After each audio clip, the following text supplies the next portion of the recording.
It.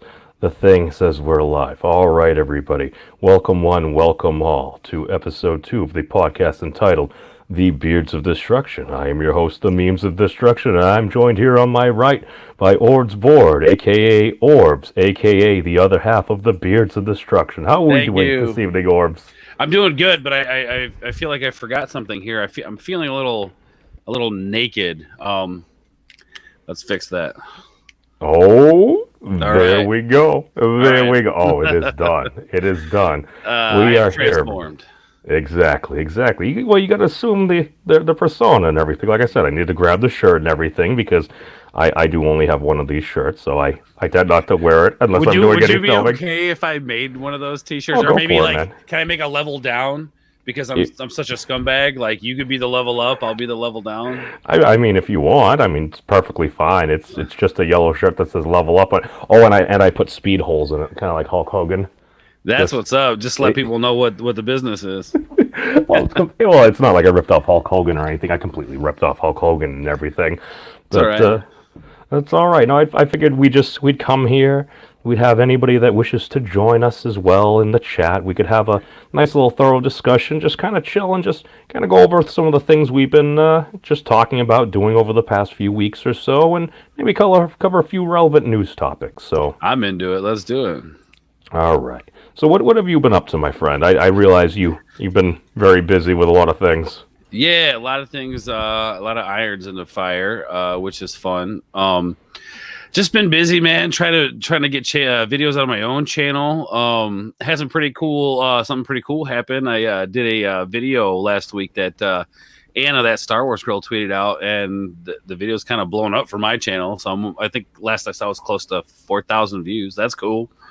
So there's that.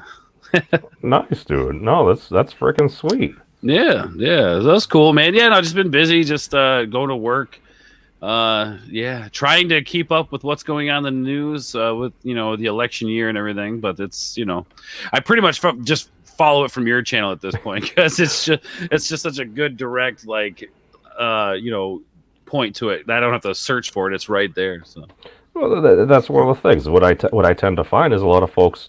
We now have the ability to get news from basically pretty much whatever source you want, whatever perspective. People that agree with you on almost everything, people that disagree with you on almost everything. It's kind of like eating food. It's you typically want to have a balanced diet and everything.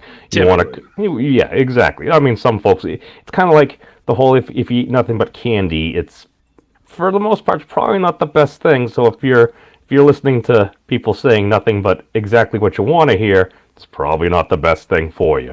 right. No, I definitely. As a matter of fact, today I started this thing where like people do the keto diet. That's a thing. What's up, Amber? She's here. That's right. That's right. Hey, how you doing, babe? King Batman 101. What's good? Not much. Chilling. Keto diet. Yeah, you know how people do the keto diet, right? Yeah. Well, I'm not doing the keto diet because that's just I don't know if that's possible for me. But what I've started is trying to not consume like a lot of sugar. Like right now, I'm not really watching about the food. Like I'll eat the carbs and stuff like that because it's just easier for me not to have to think about that right now. Mm. It's the sugary drinks, like the sugary drinks that really get me, Oh, dude, man. that's how it gets you because you're drinking. Like if you eat a big chocolate bar, you realize, oh, I'm eating a big chocolate bar. But it's Right. when you drink things because that 20-ounce Coke or Pepsi or whatever it is, it's like it may say like, oh, it's only 150 or 120 calories, but there's 2.5 servings in it. Right. Exactly. And that's the thing too. Like candy, man. Like I think the only candy that I had, and I usually have candy like every day, dude. It's bad. I think today I only had like a small handful of gummy bears, and then that was it. Like a coworker brought in a big bag, so I said, I'll have a couple. They were really good. but yeah, it is like a mirror. That's right. Two sexy man beasts, just handling business. So you're right. AFK beard. But yeah, so I just try to watch the sugar intake, with the drinks and the energy drinks too, man. Like those are kind of convenient, and it's weird. The last 2 days since I've like kind of backed off on the sugar, I'm like falling asleep way early than I normally do. I mean, is that a bad thing? No, it's not. I mean, in the sense of like, it's difficult to get all your stuff done that you need to get done. Like last night, I probably should have started editing a video, and making thumbnails, for shows I got coming up. But instead, I fell asleep in this chair, like with my hand on the mouse, and Amber had to wake me up, and I don't even remember going to bed, but apparently she was like contorting my body in funny ways just to snuggle me last night. So usually I wake up like, when you fall asleep and you're woken up kind of abruptly in a short period of time, Right. you can get kind of like not angry, but you're a little like, what the hell? It's a surprise, and we're all a wee bit grumpy when we get awakened. Yeah. So I didn't even do that, and normally that's how I do things when people start moving me around. But I was out so hard last night, man. I'm okay with that. But no, it's a good thing. It is a good thing. I think it's just my body kind of readjusting and starting to handle it the way it should instead of all the sugar. Now, here's my question: Did you end up falling asleep on young Amber again? I plead the fifth. Oh, okay. Basically, yeah. Well, I guess it's a little bit of a bad thing, and what you needed to. Oh dear. Okay. Hi, Cub. How are you doing? Welcome. Yes, Welcome Cub, to how the are Beards you? of Destruction. I should probably actually read and dissect certain things, but that's okay. Oh God, where's your mod? We need to get her out of here. Mods? Oh, I should probably have some more of those at some point. It's all right. It's all right. Throw me a wrench, bro. I'll kick her out of here. Well, that's probably why I don't have many mods. Because often it's, well, I mean, the tags for my channel are free speech, dragons, and turtles. Good call, man. I like that. No, that's good. And that says a lot, man. I think in some cases it's definitely warranted, especially depending on the source. But I definitely like you coming from that angle with free speech, the non-censored. And it's funny because I was actually filming today my other channel that I was working on, and I was talking about how we're doing the Beards of Destruction. I was telling my buddy that I work with on this other channel what the Beards of Destruction was, and then I told him a little bit about you and how I really like your channel. But more importantly, I think what I like is the fact that it doesn't matter what people say. Like the way you handle a situation, it's like if I was going to have a political conversation with somebody, it would want to be with you, because no matter what I said, you wouldn't alienate me for it. You wouldn't the way you approach things is very like, well, let me be your friend and tell you why I think or I disagree with you, instead of like I said, berating anybody. Just the way you approach the conversation, I think, is what makes the conversation great about politics. That all those conversations you have with those, because people can get real heated with that, man. I mean, I'm sure you've seen it. People get real heated with political conversation, but the way you approach it, I think a lot of people could learn a lot from that. I'm not just blowing smoke up your skirt. I truly believe that. Oh, you've completely inflated my ego. Thank you so much for that. Good. But it's generally kind of like, I think I take a look at a lot of the zeitgeist and basically just the current meta in which we're playing for politics or whatever, and it just seems so much of the time, especially on the internet, our minds tend to go to the worst place. We assume the worst possible situation. Yeah. And weren't you talking about that recently? It's I think I've been talking about it for a while here, and I just kind of I see us doing the same thing. If the definition of insanity is doing the same thing, expecting a different result, I just kind of take the inverse of that. So I'm like, what if I assumed the best possible situation? What if I was very charitable and assumed this person was correct? Let me work back from there, because then if a person is correct, there are certain things that if they're making claims, they would be in place.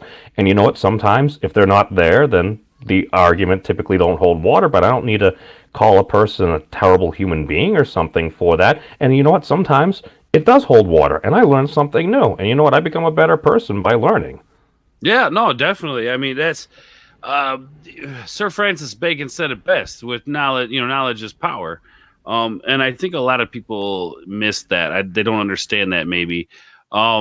It's not necessarily knowledge in one given subject. It's overall knowledge, your understanding of society, your understanding of technology, your understanding of, the natural world around you.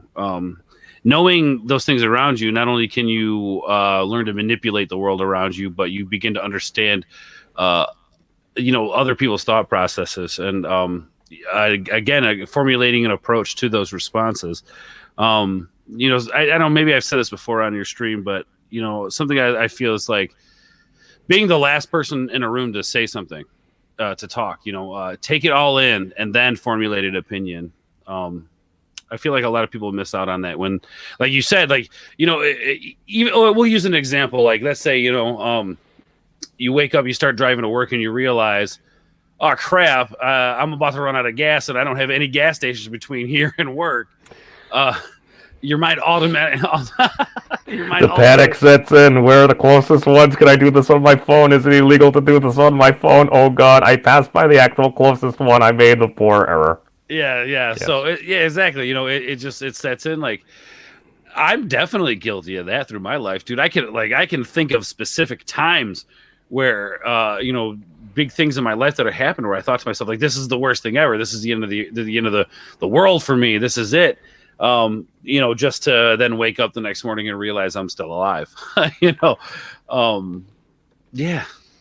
Well, that's the thing. It's like, because I know, because what you just described there sounds like a lot of times in my life, and I think a lot of folks, they're afraid to show any potential weakness for fear of just folks jumping on top of them, kind of being judging to them as well. And that's one of the things. It's like, all right, no, I think we can be open with each other as long as we're honest, because what I found is sometimes if you're in a conversation and like folks are kind of like feeling each other out, maybe you're not that aware, sometimes if you share an embarrassing story or something, a lot of times if you share that with somebody and they hit certain either demographics or something, like you may have like grown up in a similar area, all of a sudden it's like, dude, I remember that ice cream place too. Yeah, dude, I got yelled at by so-and-so in gym class or something like that. You have a shared experience. So it's like, oh, sometimes you throw a Twinkie or a Devil Dog in the freezer or something, and it comes out and you can eat it and it's almost a little bit more firm and everything. Someone's like, one of the bartenders is like, I've done that too. And all of a sudden you feel that human connection. Yeah. I think that's important. Yeah, you look at all these things that like bring in human connection, laughter, things like that. Something lately I've been trying to do in the last few weeks is I try to dance at work. As weird as that sounds, I try to dance. Like, I'll put on music that's kind of jumpy, and I've noticed something that, like, when I'm dancing and I'm moving and being physical, like, I don't necessarily have time to think about the bad things, and I've noticed that my mood has been so much better at work just from like kind of doing my own thing and being me and dancing at work. That's kind of how I deal with stress right now. And I don't even know if that's on topic, but I guess do it's healthy and everything. Continue. Sorry, sir. Yeah, well, no, yeah, no, so absolutely. Like I guess going back, circling back to the original thought is that the approach, how you approach things, how do you approach anger, how do you approach this conversation, how do you approach, and being wired as humans, like to go to the worst possible scenario. I just feel like I hate that. I want to work my way out of that. I just don't know how to do that all the time, because there are times where you can like catch yourself and talk yourself through it, but sometimes there's something that might be really big or prevalent in your life that happens that it just wrecks you. And no matter how much you tell yourself, I don't know if you've ever been there where like, no matter how much you told yourself, I know this is going to be okay, you still feel like, a total, like garbage, Oh, of course, dude. That always happens.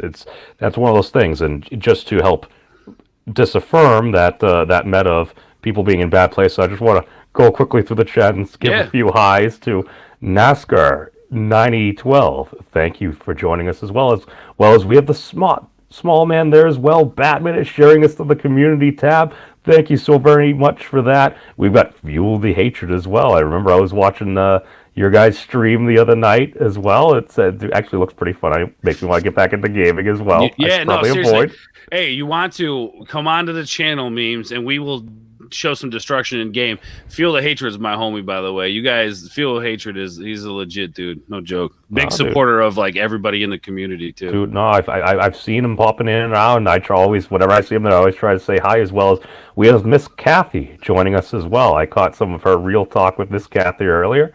Always enjoy watching some of that. She just has a very pleasant way of going about things, actually treating people with respect, as well as, yes, we have Miss Sharati Coffee Time. Hi, Sharati. I hope you're doing a bit better. or saying hi to you to make sure that you are acknowledged, as well as Keely Chow. Welcome, Keely Chow, to the Beards of Destruction podcast. Oh, and we got Captain Coolpal. Captain, I haven't seen you for a while.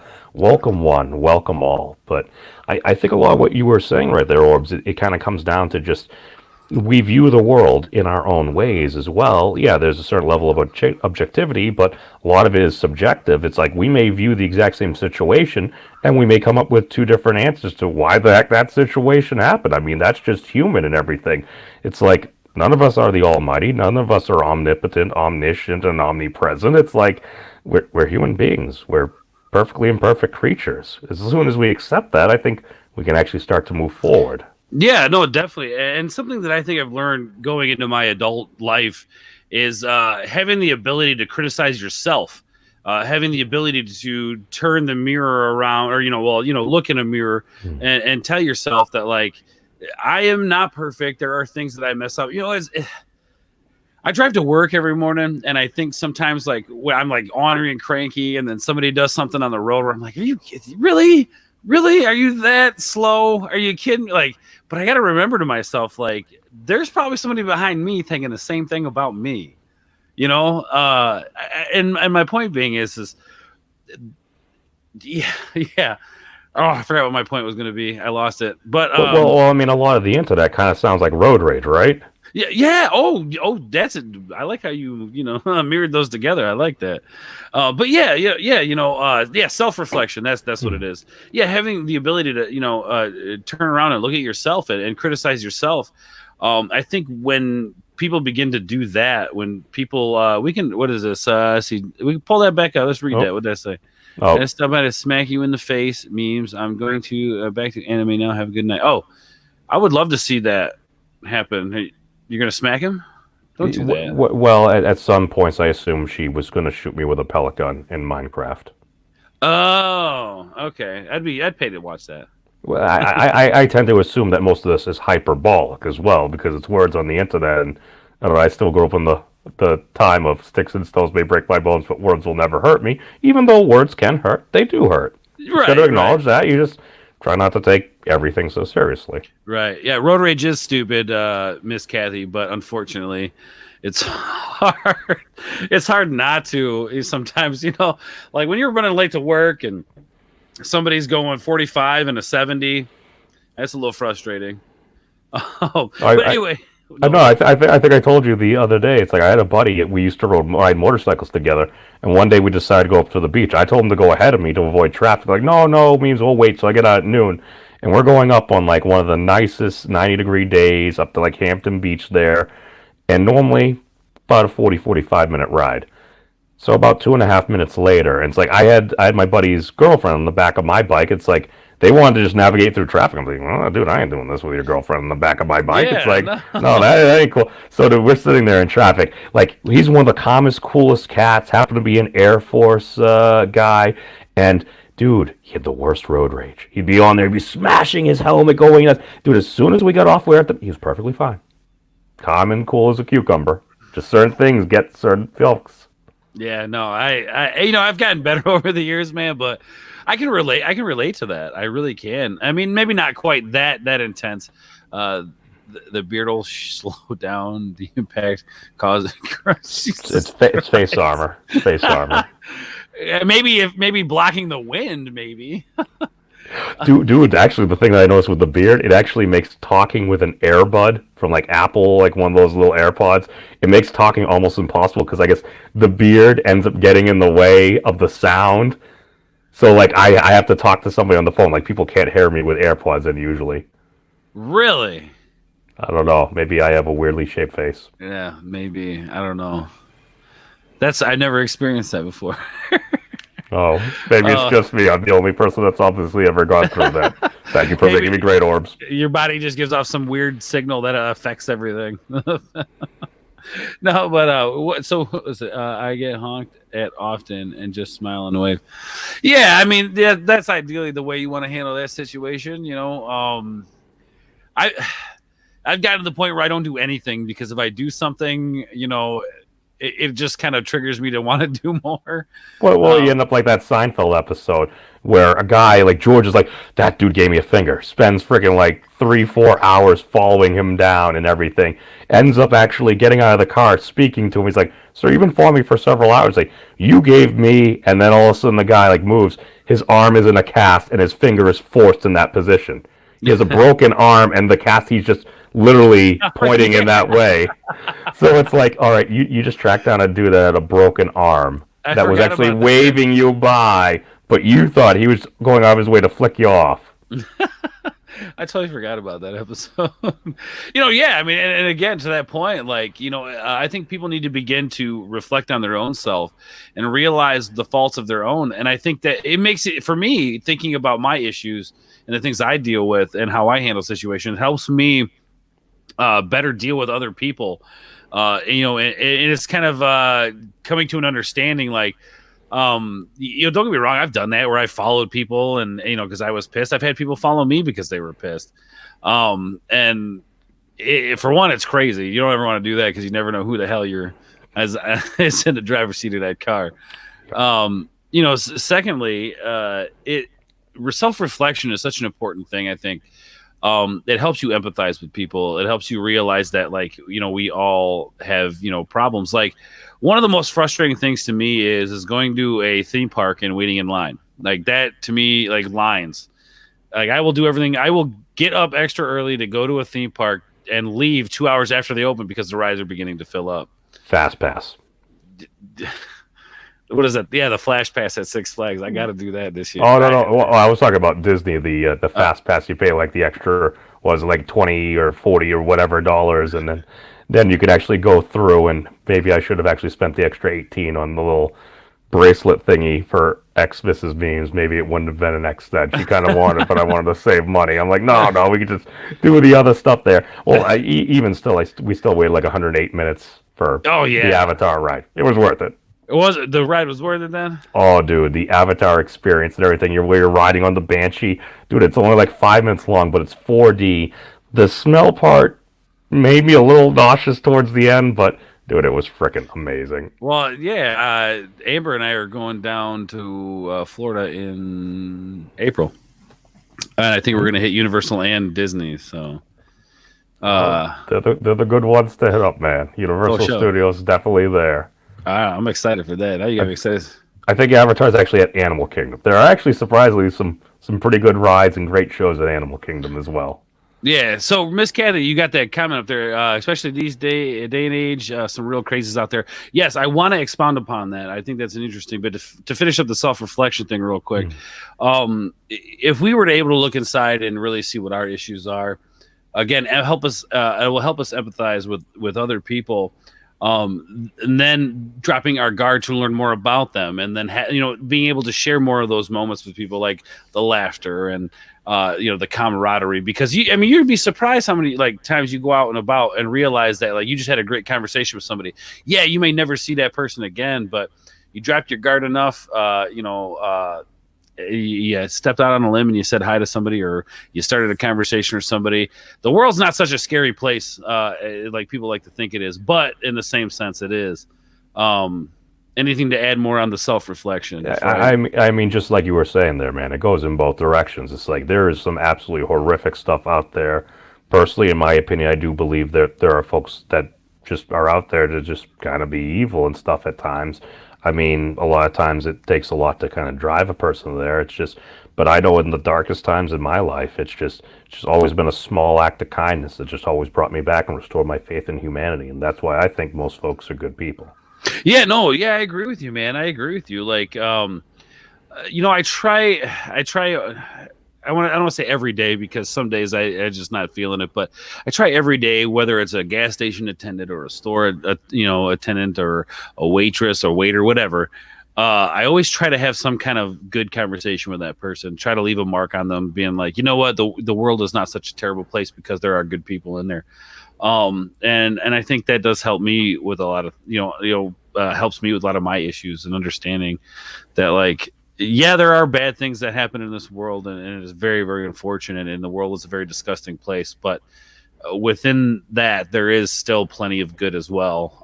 And I think people genuinely want to be good, or generally want to be good. Sorry, I think people generally want to be good. It's just I think through society and stuff that it's kind of perverted that whole mentality. I think we talked a little bit about that before, like people living in urban areas versus rural areas, vice versa. But we're a product of our environment, and the only way we change that is to change the environment. And you're right, by doing these little things, having these little conversations with people you don't know, making a big change, doing small things to make a big change, I think. Right. Well, and here's the thing. Just because you're a good person doesn't mean you don't do stupid shit. Pardon my French, and my apologies to the French. And speaking of people doing stupid things, hey, Matt.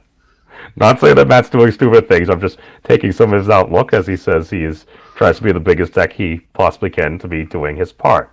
Just because he may go out of his way to troll and poke the bear and stuff at once in a while doesn't mean you're a bad person. This is why I say trolls are people too. I'll have folks like, they'll be having all these issues. Oh, the trolls are horrible. And I'll sit there in their chat after I pleasantly greet everybody and be like, trolls are people too. Yeah, no, definitely. Yo, what up, ABC? Thanks for coming in, man. I appreciate it. ABC's awesome. If you guys don't know ABC, can I plug his channel real quick? Go for it. Okay, this dude is he's the meme master. He makes some really cool stuff. If you guys want to laugh, go over to his channel because he'll have you pissing yourself. But anyway, if you want the dank memes, head over there. So yeah, like I think it was Miss Kathy was talking about it. You remember the days when you could run around the neighborhood with you and your friends? Parents never really knew where you were. I mean, they knew you were outside somewhere, but they never really knew where you were. I remember my parents thinking that I was lost because I went down to my buddy Robbie's house, which is like a block or two down the street and everything. I never really told them where I was. But, dude, I still remember when there weren't leash laws and stuff. I remember walking around the neighborhood, and it's like, if you saw a dog, typically you knew the dogs in the neighborhood. If you knew a dog wasn't friendly, you walked across the street and you avoided it. Yes. What did he say? What did ABC said? Plug my channel, Orbs. Who's Orbs? I don't know who this Orbs character is. Sorry, I'm still on that thing. But yeah, no, it was funny because like back in the day, you knew everybody in the neighborhood. Everybody knew who you were. The parents knew each other. And like, okay, I give you an example. Like I was told this story the other day about a guy who it was like 2:00 in the morning and he was filling up air in his tire. And somebody walked up behind him and just hit him with a crowbar, took his shoes, his phone, all this stuff, man. Like, and I remember when we used to ride around at 2:30, 3:00 in the morning, causing all kinds of trouble, and nobody bothered us. I mean, yeah, we weren't really bothering anybody, but we did some crazy shit back in the day, dude. And never underestimate a young person's ability to do very ill-willed or non-wise things. We'll leave it at that. Yeah, and it's just, I reflect it. And, I like to think that every generation has this conversation. Like, well, back in my day, I remember when, we had to walk 15 miles uphill both ways in the snow just to get to school. Thank you, Grandpa Pickles. You know what? You're very welcome. Just for you, Stunning Jim. Anybody got any black licorice? Any black licorice? Oh, God. No? I remember that. I'm not actually a big fan of black licorice. I love black licorice. I personally prefer Twizzlers, but then again, I'm overly sweet-toothed. Yeah, right. Yeah, well, I mean, wrap them both together. I don't care, dude. Ooh, licorice within licorice. Is that like a turducken? Maybe. So you take the regular strawberries, right? The normal Twizzlers. Yeah. So strawberry, black licorice, and chocolate Twizzler. Oh. Fuse them together. Is that too much? Chat, let me know if that's too much. I feel like it might be too much, but it's the internet, so it'll probably be a thing. Dude, I just found out, like, Twix the other day, they have, like, just straight chocolate Twix. Rather than the caramel, it's got, like, the fudge filling and stuff in it. They're actually really good. Hey, I'll be right back. I gotta go buy one of these, man. I'll be right back. No, I'm just kidding. No, that comes after the show. But, no, that was like when I first watched Harold and Kumar go to White Castle. I'm like, this is amazing, but there's no White Castle around. The closest White Castle is 127 miles away from me. So we happen to go on the internet. It's like, wait a second. They sell this at the store. There's like a 7-Eleven 24-hour store. Let's go down. We grabbed White Castle, and then we had White Castle. And I'm like, oh, We only microwave these. I'm sure they'd be better in person. So I still need to go down to like New Jersey or New York and have some White Castle. I'm sorry, tangent. Oh yeah, no, definitely. After that movie dropped, we definitely took some trips because like the closest White Castle to me, man, is literally probably about hour 15 from me. So if I want a White Castle, I have to travel to get it. Right. Well, this is the thing. I got to go across the town for Taco Bell, so I usually don't get Taco Bell. Oh, dude, I got a Taco. What? There's a Taco Bell here, there. I know. It's stuck in my mind. I'm like, you have easier access to Taco Bell than me. I'm like, ah. No, dude, no. Let me. Okay, now since we're going to talk about this, let me point this out. I literally have a Taco Bell that's 3 minutes away from my work. Okay, so from my work to my house, there's 4 Taco Bells that I could stop at from my work to my house.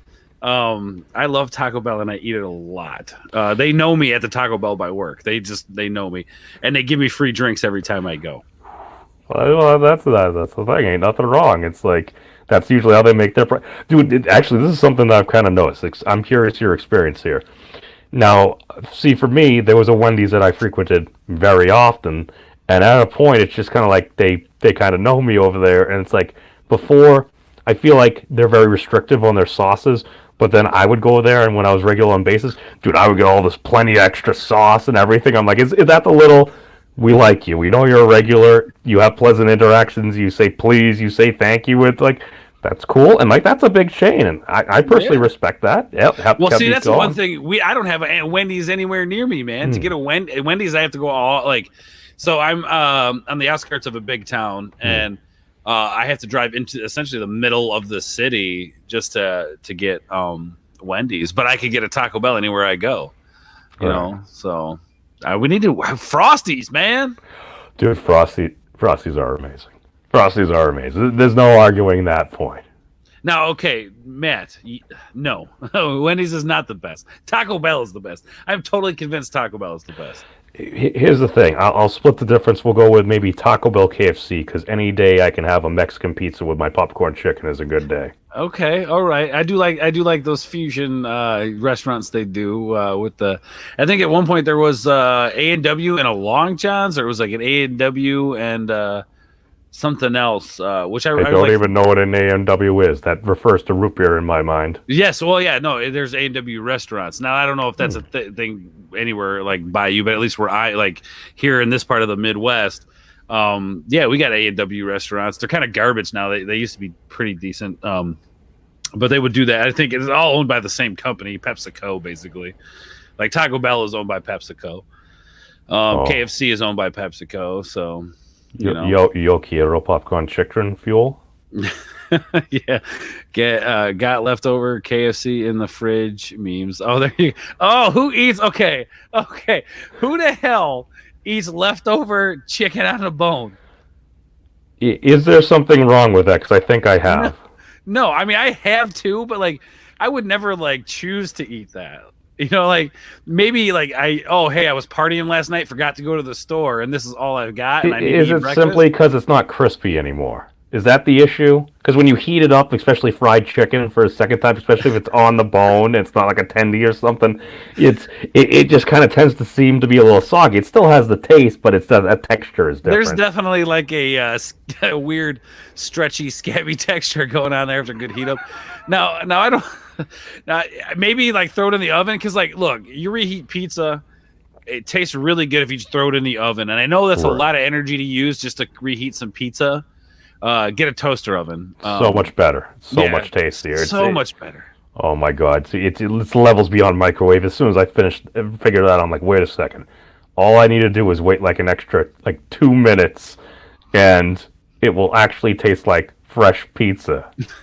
Wow. Yeah. I mean, your crust might be a little bit crispier than like it was before, but you get that the cheese melts, the moisture stays there, and it's your crust isn't some floppy, soggy, weirdness going on. Hold on, what did Fuel say? What did he say? I can recrisp the shit real good in my microwave. Don't worry about me. I'm not worried about you, Fuel. I know you got it handled. No. Isn't that something within the food industry now? And again, I've never really worked in it. I've worked semi around it a little bit before, but I'm like, don't you, if you, especially if you prep food, you might toss it in the microwave for like a minute or so, and then you finish it off either in the oven or something like that, just to kind of like heat it up a little bit, just because you Right. don't feel like wanting to wait the full like 7 to 8 minutes for it to fully bake or Right. fully come to temperature there. I'm pretty sure I've probably done that myself. Although Miss Kathy, I do need to go back to what Miss Kathy said about McDonald's fries. Mm. McDonald's, they have the superior fries. Don't get me wrong. Wendy's fries are good. Burger King has had some good fries and stuff before. Just consistently, McDonald's fries take it, but you need to eat them within 20 minutes. Yeah, so that's the thing. I think okay, the one person that's got the worst fries, I got to be honest, Steak and Shake. Not a fan of the shoestring fry. There's no reason a shoestring fry should go cold. Any fry should go cold in 2 minutes. It's not cool.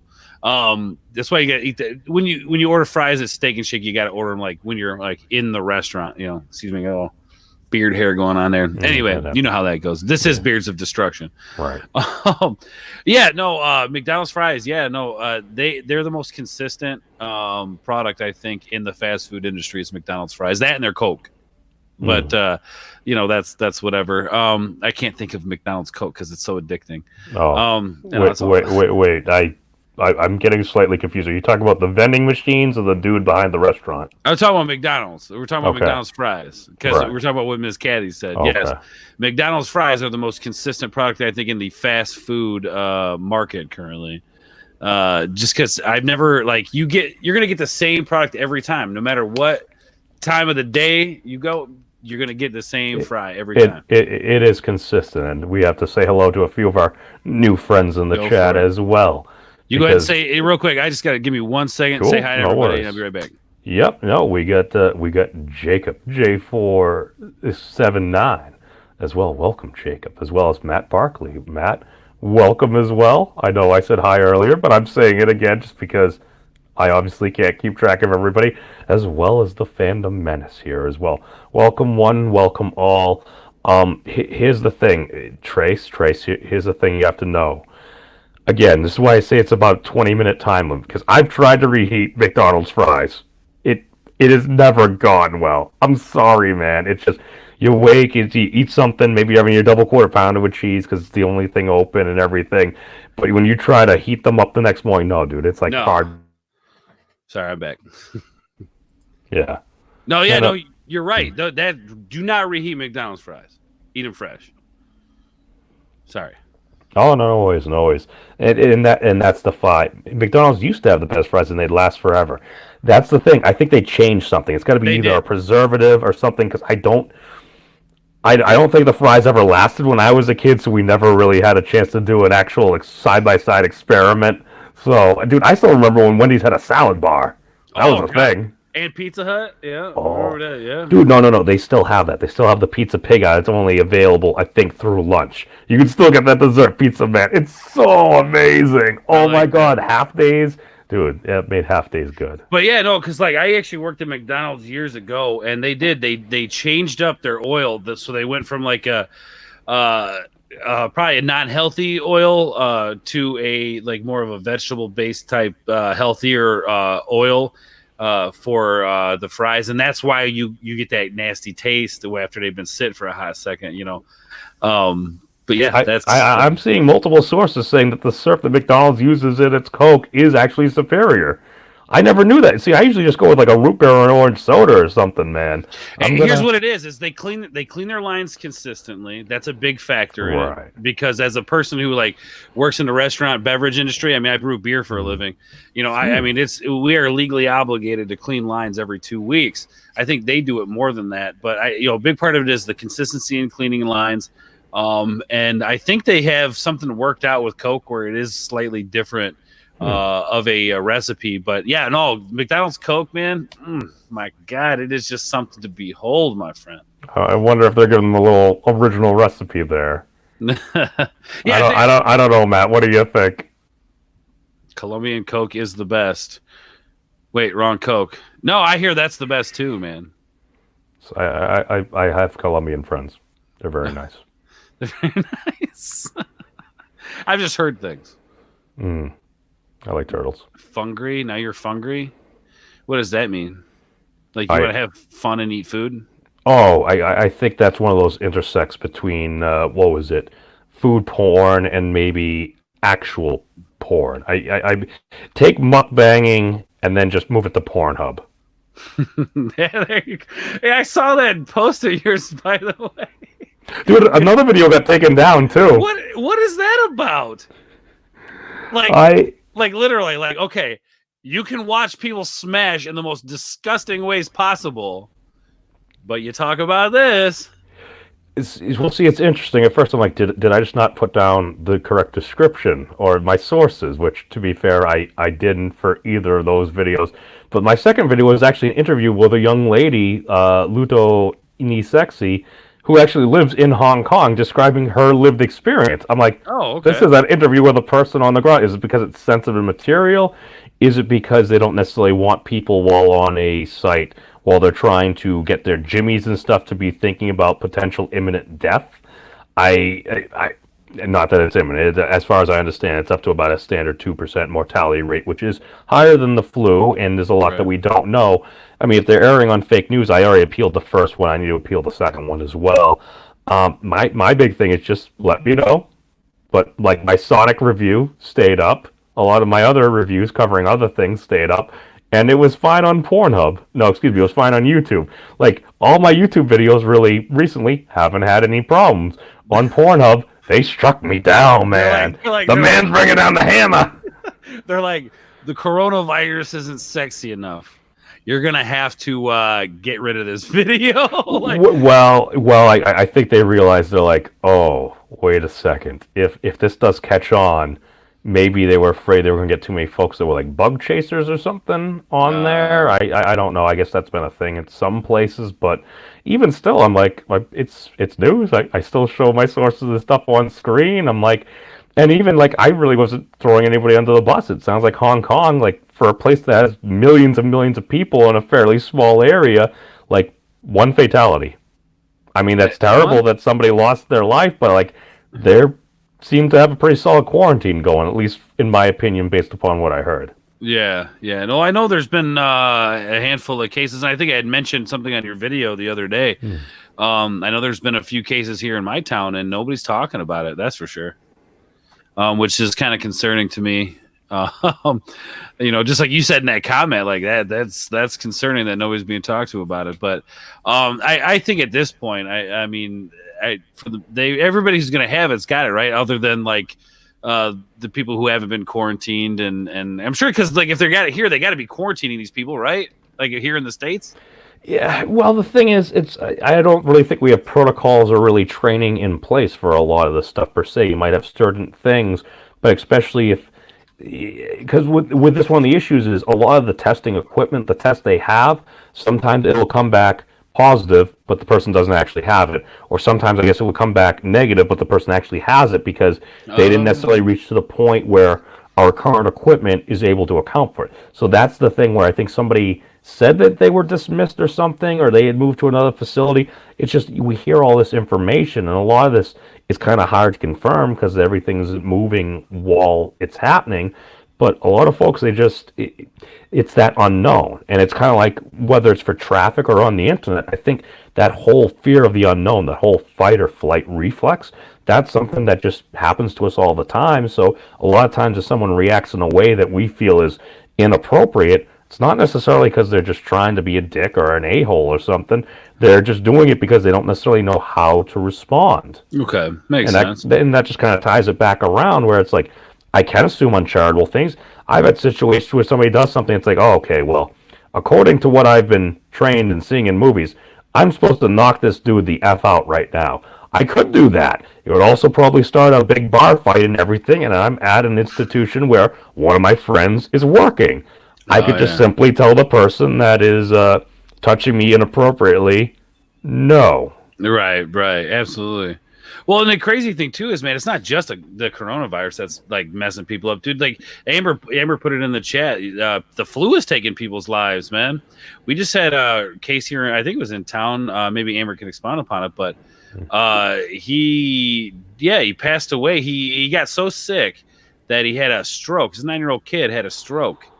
and he just could never recover from it, man. I think he had emphysema, influenza. I mean, all kinds of stuff. Not emphysema, but you know what I'm talking about. Yeah. Do you know if he had a compromised immune system or some underlying yeah, conditions pre-existing, or it was I can't pneumonia? think of pneumonia. I think that's the one I was talking about. Pneumonia, yeah, pneumonia, influenza, all kinds of stuff, man. And he just it's bad, dude. So yeah, it's not just a coronavirus, man. I think a lot of people have been dying because of sickness lately. And I mean, that's a common thing. I mean, we've seen it through history where plagues and diseases come in and take out a huge populace. One might think, why does it seem like it's always in the 20s? What's that? Like the Spanish flu was like 1920s, freaking, and then all of a sudden the Black Death was at like 12, 20, 16, 20. I don't know. People make those comparisons, but then again, you can extrapolate that out to almost anything. Look at all these numbers here. Look what happened in this year here. This here happened exactly here and happened to these.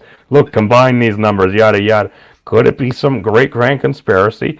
It's possible. I don't necessarily think that exact layout is highly probable. Right. But I mean, anything could happen. Like, giant 7-foot tall Fleming gummy bear could just frickin' smash in through my ceiling right now and crush me. That's possible. I don't think it's probable. Right, absolutely.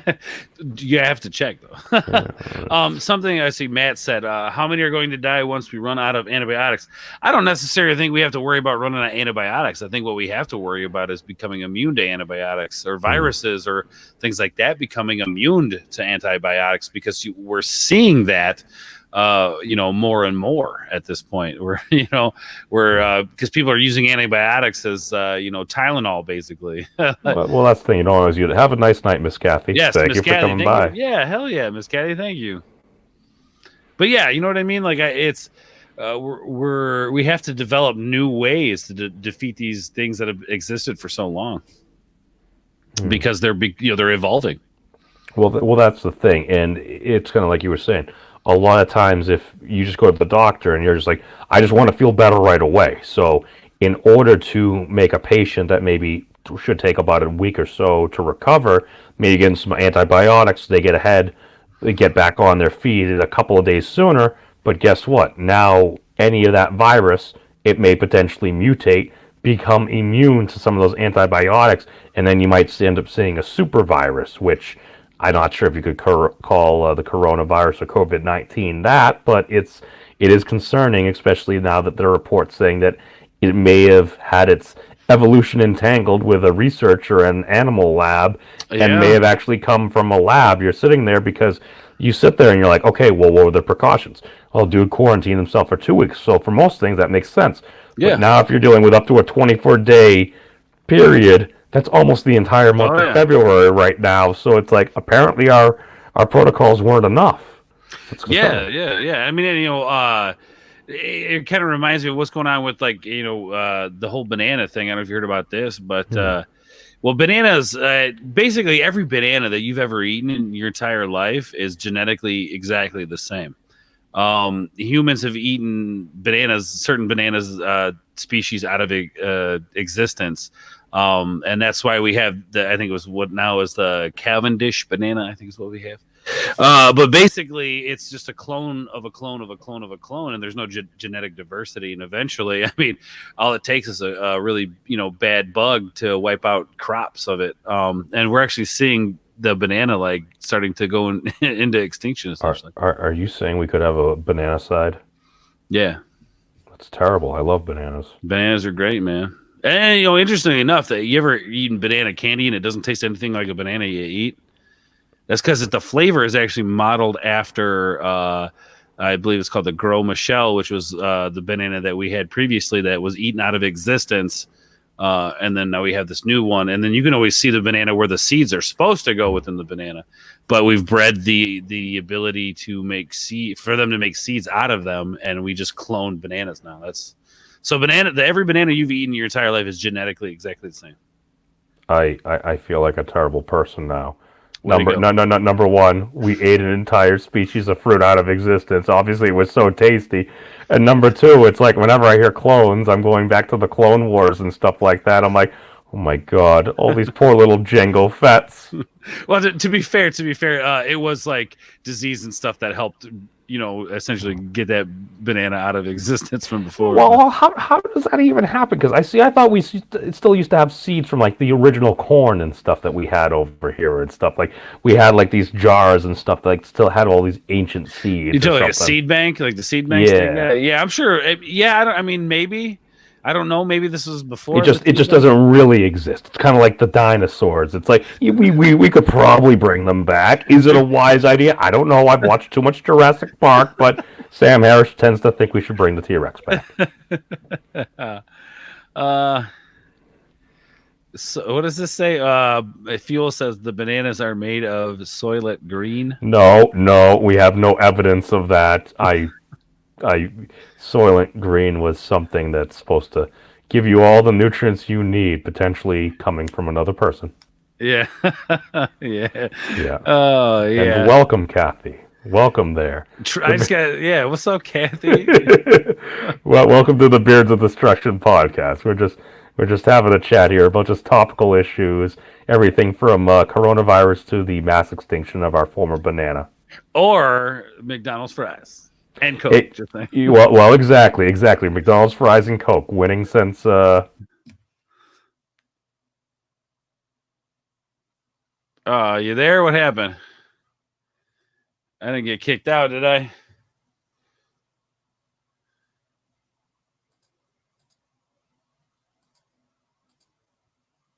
Memes, you there? You there, Memes? It's all right. Hold on. I'm gonna put Ords take over the show. I'm gonna clear my cache and see what happens here. All right. So what we have here, guys, is Memes went dark on me, and now I'm the leader of the show. There we go. I gotta get Memes' channel in the thing. Yeah. So it's been fun doing this at Beards of Destruction. I think we're gonna try to do this more often. I love coming on here, and I always feel like these streams have to be structured, but I like this because it's not, because we can go from talking about McDonald's, Coke, and fries to the coronavirus, which is kind of a weird it's a weird transition. But I also want to give a shout out. We'll talk, you know what? Let's talk to some people in the chat. Trace XL, how are you doing, brother? Glad you stopped by. Thank you. I appreciate it. The beard was too strong for the stream. Yes, you're right, Trace. The beard was too strong for the stream. The internet guy went haywire and gone. Yeah, so thank you, Trace, for stopping by, man. I appreciate it. Guys, go hang out with Trace on his channel. He's a good guy. See what we got. Yeah, okay. No, yeah, I know he was frozen. That was weird. That was weird to be in that situation. I hope that never happens again. Yes. So wait, why is that? Why do you Memes has never done anything structured? Yes. That's and exactly. That's why I love Memes. He's such a good, fun guy to like hang out and talk with. I love his approach to this whole thing. You know, all opinions are welcome. I think that's important, man. Even if you disagree, you can learn something from people. You know, that's very, very important. Cowboy car crushing. What's going on? How are you today? Do you know what the side effects of the coronavirus is? Lyme disease. Basically, yeah, Lyme disease sucks. I've seen people go through it, and it's not fun. But once you get it figured out, they're usually pretty good about. It's not the worst thing in the world to have, but yeah. Yeah, guys. I mean, so tell me what you guys think of the Beards of Destruction so far. Tell me what you guys think of the stream here. I think it's a lot of fun to get together with Memes and just talk crap. We lose sight of what a real conversation can be. And when I stream with Memes, it makes me think of the conversations that I used to have with really good friends. We'd get together on the weekends and have good, wholehearted conversations about life, science, politics, things of that nature. Let's see. What does this feel like? Hatred. No structure survives contact with a stream. Ords. Yes. That's right. That's true. Okay. It's true. Anytime that I'm in a stream, it just gets derailed completely. Oh, that sounds like my experience.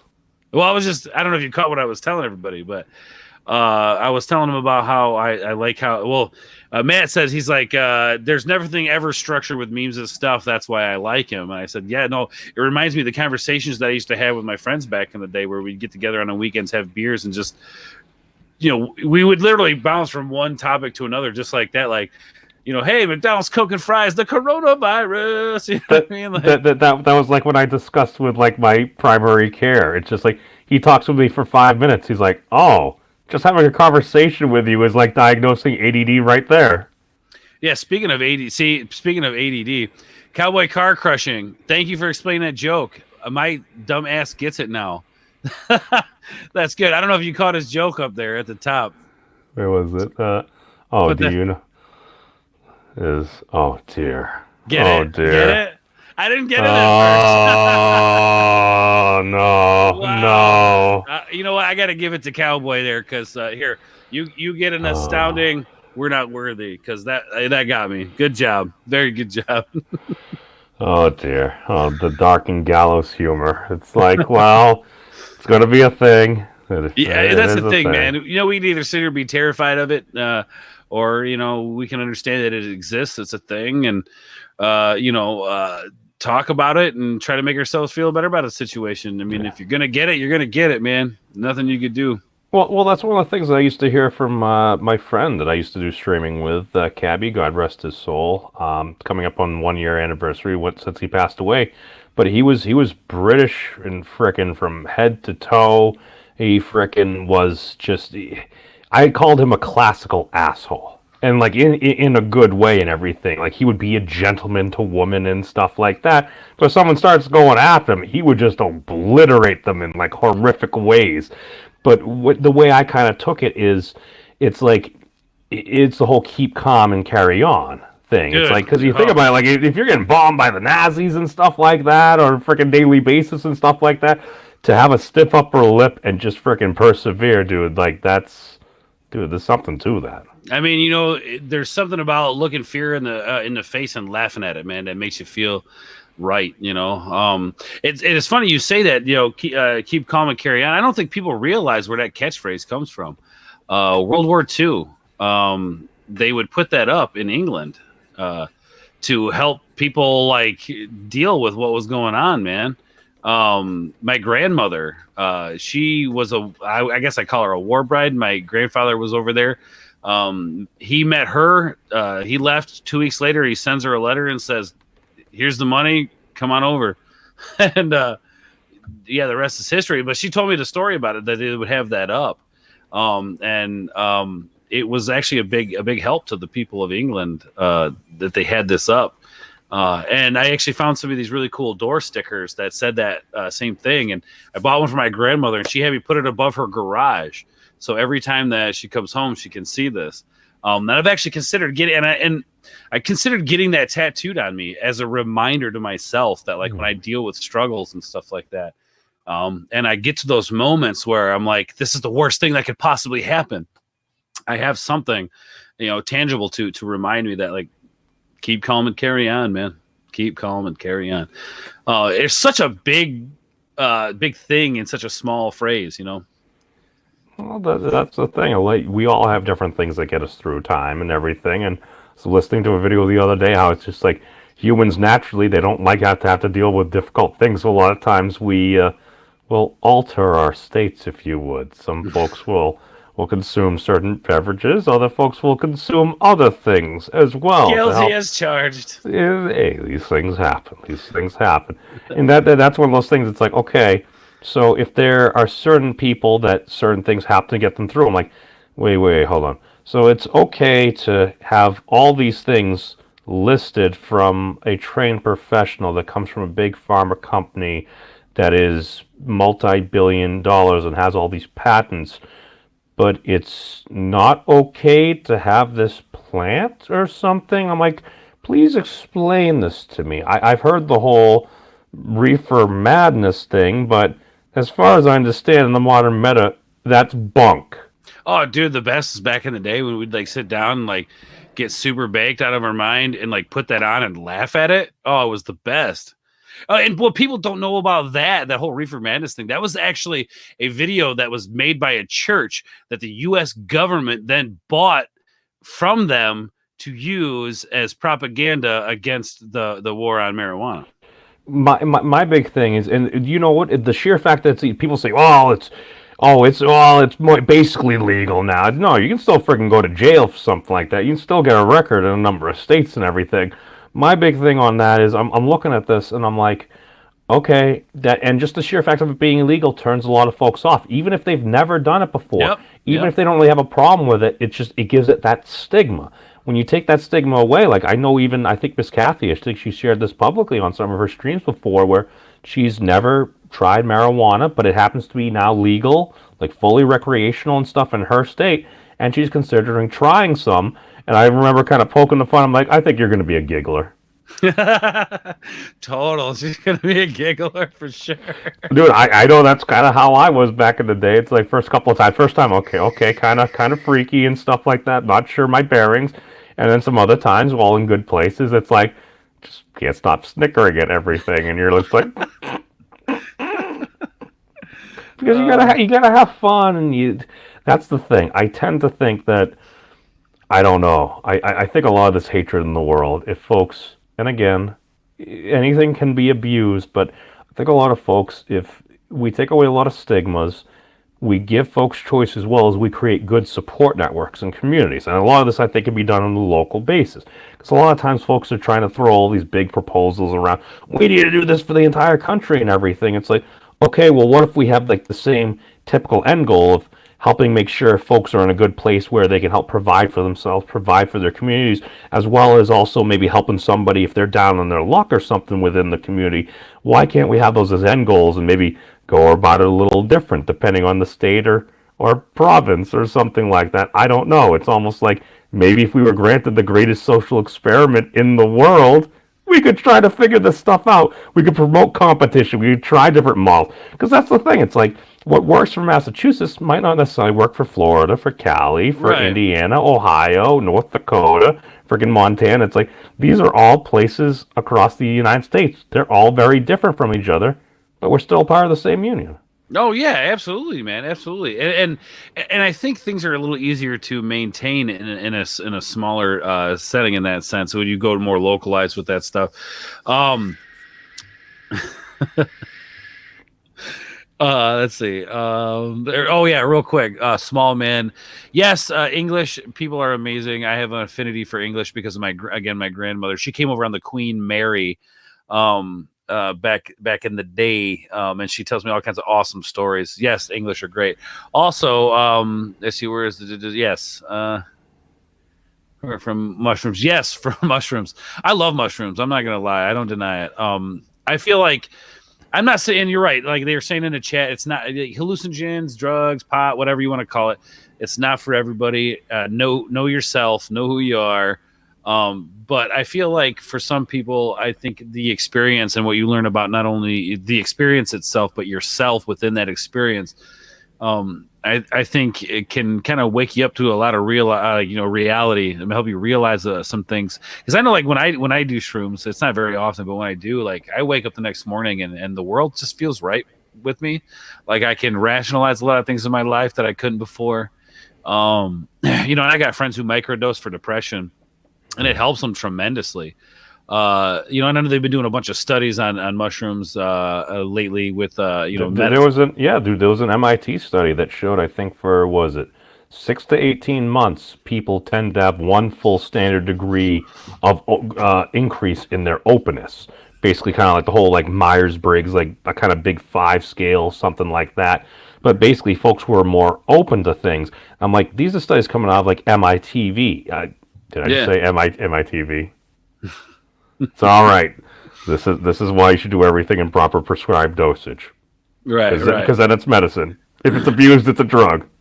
Yeah. Well, that's the thing. I'm a firm believer in the philosophy. There's no such thing as a bad drug, just bad people or people who abuse those drugs. That's the Like thing. with Small Man, who just said in the chat, you used to be able to buy heroin from the pharmacy. Yeah, that's the thing. Heroin was originally created as a cure for the common cold. Um, it just so happens to be that's not what it did. But yeah, there's no such thing as a bad drug, man. Just people who abuse them. I mean, drugs are intended to help people. Originally, just hey, chemistry, baby. Well, that's the thing. A lot of these things, they have a purpose and everything, and then it's just usually down the line when we find out certain things, it's like, okay, well, just even look at the stuff with vaping now, and like a lot of this is the thing that concerns me about the vaping is like, okay, is it just inherently bad, or why am I seeing legislation go into place that seems to be bolstering the larger scale, like big corporations, and a lot of these more mom and pop, smaller, locally owned stores seem to be going out of business. I only know this because I was looking into opening up a local vape shop at one point. I'm like, the benefit of a local vape shop is you can start to experiment and have smaller scale and have so many different flavors. Where if you're large scale production, to have an extra 5 flavors, that takes a lot more equipment and everything. So I'm like, wait a second, is it really because there's a lesser quality product? Or are certain people being convinced of certain things because, I don't know, maybe they're getting tickets, this or that. And I realize these are... Oh, he left me in the dark again. Oh, memes of destruction. I'm just taking it over. I actually froze him on purpose, guys. Over here. This is my stream now. Real quick. Omni Lucid. Guys, what's up? Oh, welcome. There, he's back. He's back. Oh, welcome. Omni Lucid Media. It's Yes. all right. Well, He just pay no attention to the guy over here. Pay no attention to him. Are you back with us, memes?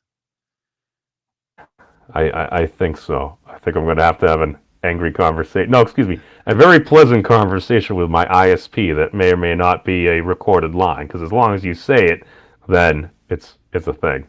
Oh, so we can't say certain words or else they'll cut your stream. Oh, no. What I'm saying is I'll call them because I need to lower my bill and stuff anyways. Oh, okay. And I may or may not have worked for certain organizations in the past and may know certain ways to navigate things. Teach me your ways, oh dark one. Oh. Yeah, Omni Lucid Media. These are the cats that I'm working with on the board game now, man. No, dude, I remember. I think I added them the other day when you did that interview with those fellas. No, dude, I love the artwork.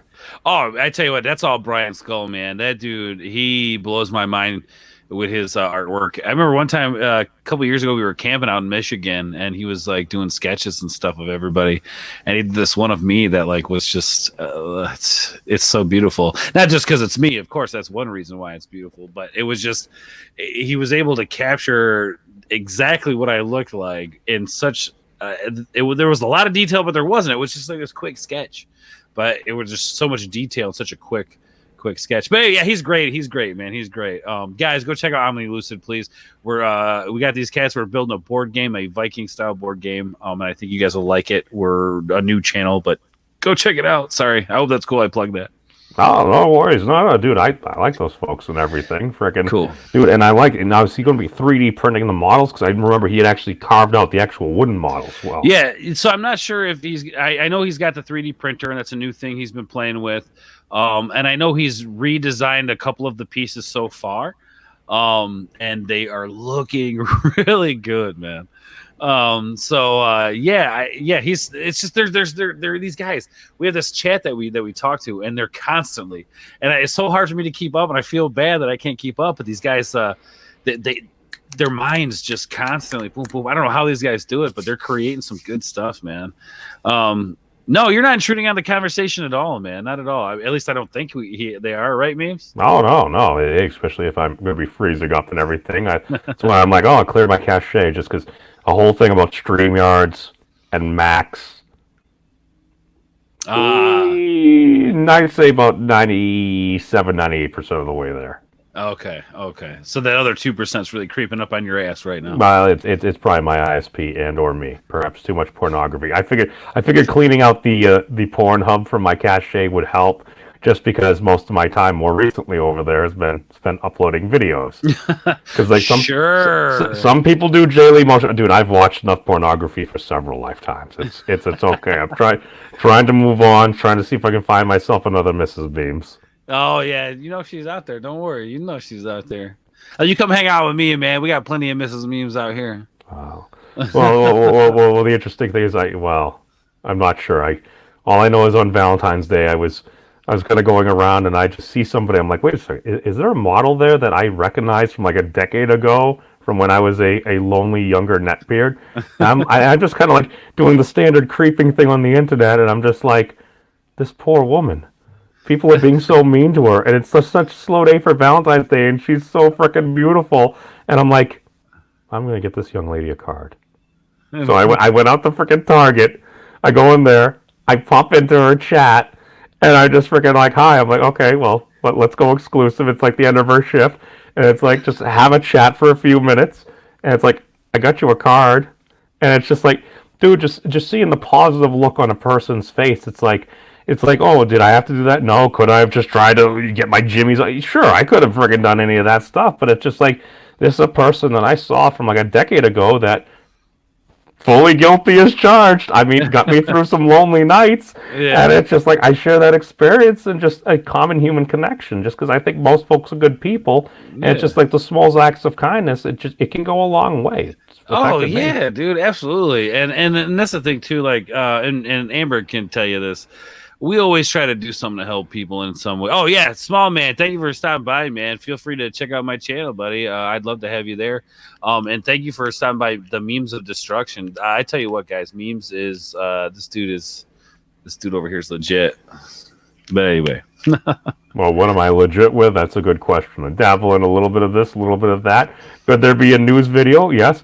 Could there be a Dragon Bites video where we're discussing the fine differences between biting someone on the bottom and potentially eating ass? We have these discussions. Sometimes it's done to fun music. Sometimes it's a very serious, heated political discussion where everyone gets offended. It's okay. That's okay. Yeah, ain't nothing wrong with that. But okay, what were we talking about back on top? Well, I don't know. I think Matt Buckley summed it up pretty well. It's memes is memes, just because it's like, well, so it's all right. It's all about the memetics of it, because that's how we take a look at things, and it's very interesting. I think I need to read, was it Professor Dawkins or something, where kind of he wrote the book of like memetics or something. It's basically, he kind of even it gives the example. It's like, well, a meme is a mind virus. You're like, oh crap, that sounds terrible. But then you realize we do memes like that every day. Like when I say, where's the beef? It's all of a sudden, at least in my mind, I think of this little old lady running around looking at these little mini hamburgers. Because I grew up with that. It's advertising. It's something that evokes a response.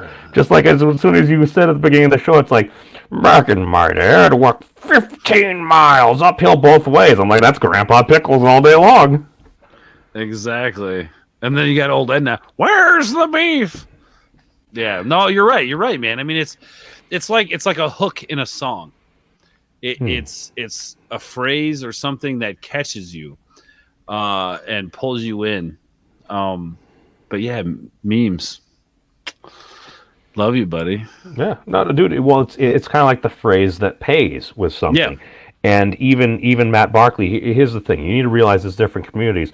And a lot of folks, they don't necessarily want to interact, especially in the greater political sphere, because especially if something is very passionate to you, and especially if you have more than a one-on-one conversation with somebody, especially as soon as you get a third or fourth person there, everybody's passionate, everybody wants to share their points, people start talking over each other, people mishear what other people said, because I'm fully guilty, I do this myself, I'll go back, listen to things, and I've made accusations, well, you said these people were blah, blah, blah, and it's like, well, no, I didn't, I'm like, pause for a second, I go on, I go back, I listen to it, I'm like, no, dude man was absolutely right.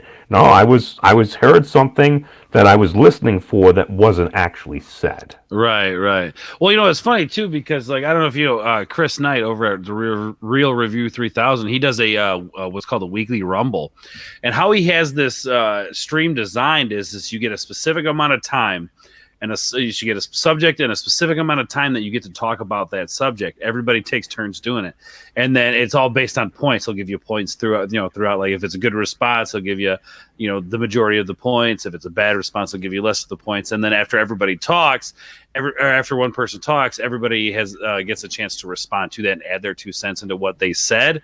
And if they, if it's good enough, they get extra points and whatnot. And this is an interesting thing that I think he put together because you're right. You do see a lot of the people talking over each other, and you're right. You do lose a lot. And it's funny because like on this video that Anna, the Star Wars girl, I tweeted out of mine. It's the first time I've ever really experienced people commenting things that weren't really positive. Being so many people have seen this video now.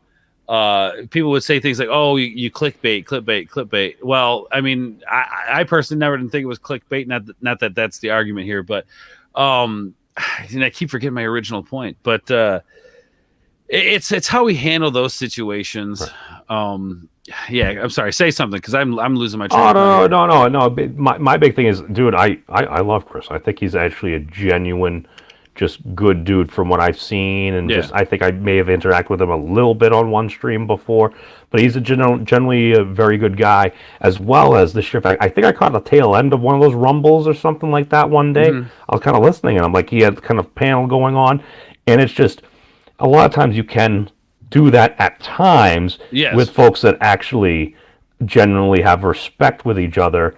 But like, dude, my first interactions on live streams were here on one of my buddy Mad Dodge's old Red Eye show, and we'd be on there, and it would be the old hangouts. We could have up to 10 people there. A lot of folks just liked it because it was just an open stream. Anybody could get on and talk. So on average, it was probably between 5 to 10 people screaming over each other. That's where I met folks like MC. That's where I met like Cappy, rest his soul, and stuff.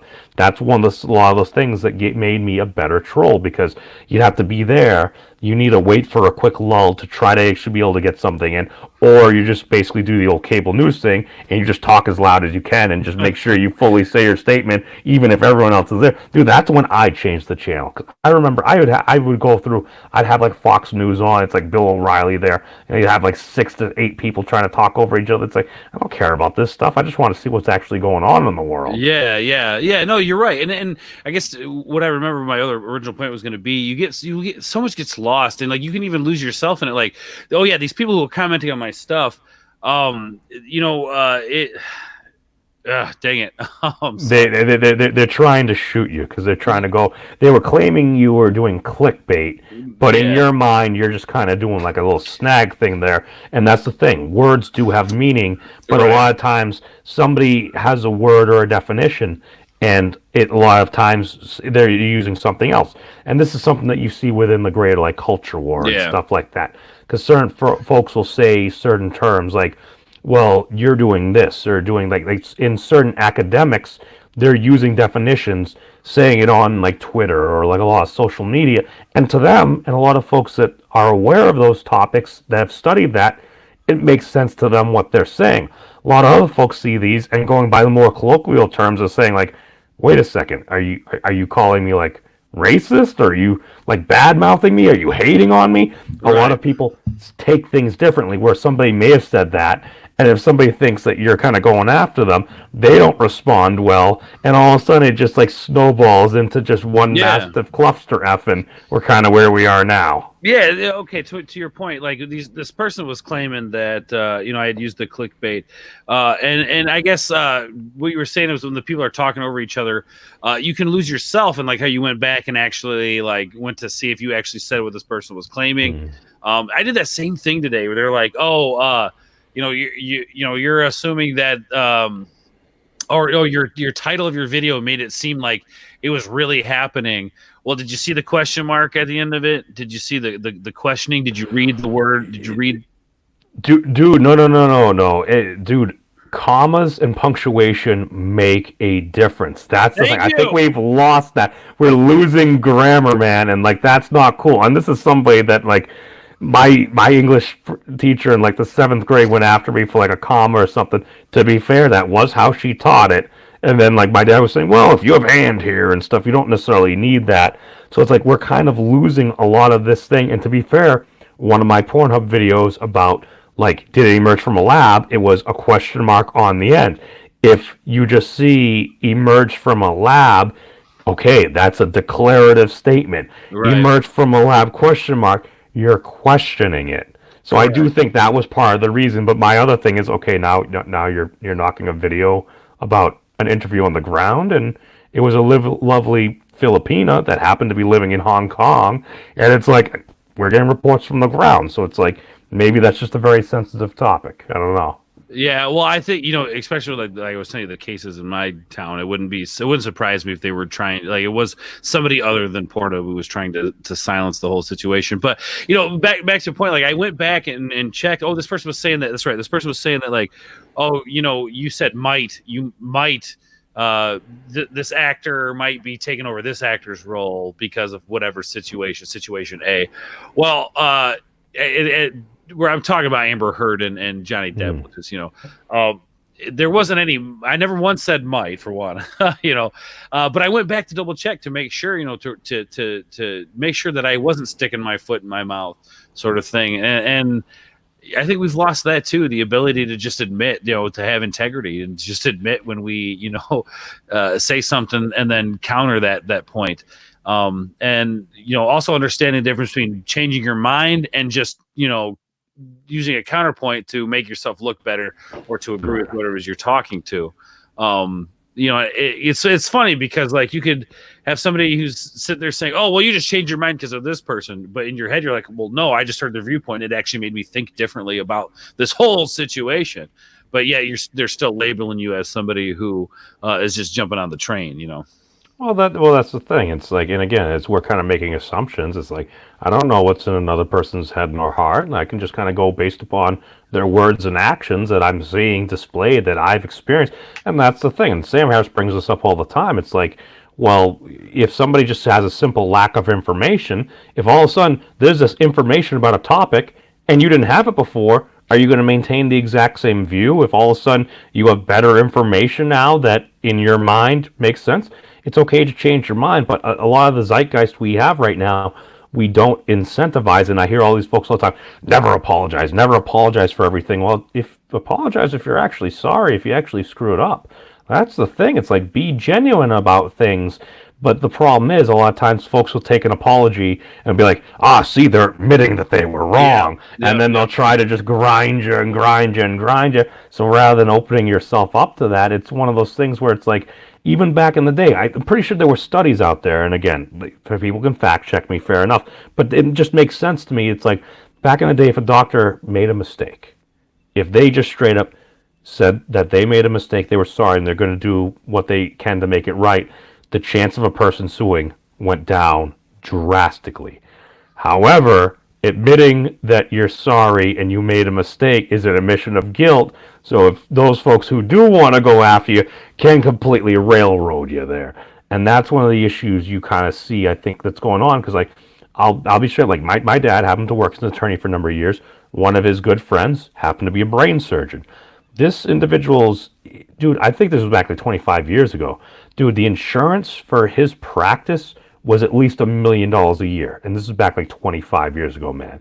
So I'm just thinking now, like, well, why is it that high? Well, it is brain surgery, number one. So it's like, okay, having it be high, like, that makes sense. But I'm just imagining what it could be now and what's the reason. Because if somebody does make a mistake, it's like folks try to just go out there and go after people. And it's like, this is why I've always heard for years, well, you need some form of tort reform. Like, if somebody is genuinely injured and somebody, especially if they do it maliciously, oh, no, they should be fully compensated and stuff.